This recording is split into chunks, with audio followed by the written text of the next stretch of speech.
หลีเหนือได้จัดทำคลิปวิดีโอจำลองเหตุถล่มแผ่นดินสหรัฐและเปิดฉายเนื่องในโอกาสครบรอบวันชาติ 105 ปีของคิม อิลซุงผู้ก่อตั้งเกาหลีเหนือเมื่อวันอาทิตย์ที่ 16 เมษายนที่ผ่านมา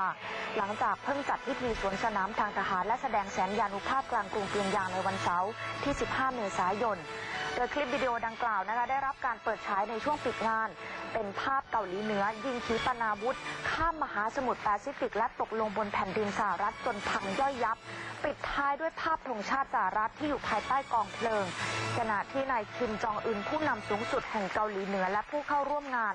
ต่างพากันปรบมือและส่งเสียงเชียร์ดังกึกก้อง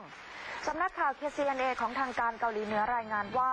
หลังจากเสร็จสิ้นการแสดงบนเวทีนักแสดงและผู้เข้าร่วมงานต่างพากันส่งเสียงเชียร์แสดงความยินดีและเผยให้เห็นภาพนายคิมจองอึนที่กำลังยิ้มและโบกมือให้กับผู้เข้าร่วมงานเพื่อแสดงความยินดีที่ศิลปินประสบความสำเร็จในการจัดการแสดงดังกล่าว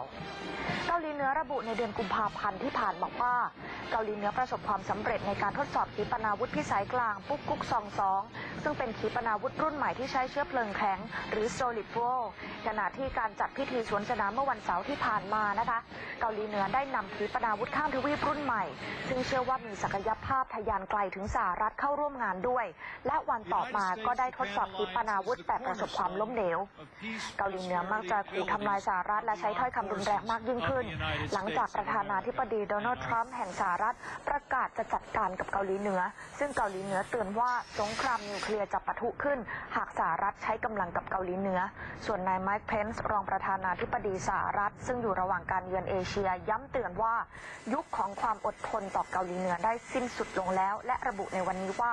สหรัฐจะตอบโต้การโจมตีทุกประเภทด้วยความรุนแรงค่ะล่าสุดเองก็มีการส่งเรือรบนะคะเครื่องบินรบ2 ลำไปยังคาบสมุทรเกาหลีเหนือเพื่อเตรียมตัวที่จะทำการรบอีกด้วยถ้าหากว่าเกาหลีเหนือแสดงความยั่วยุใดๆ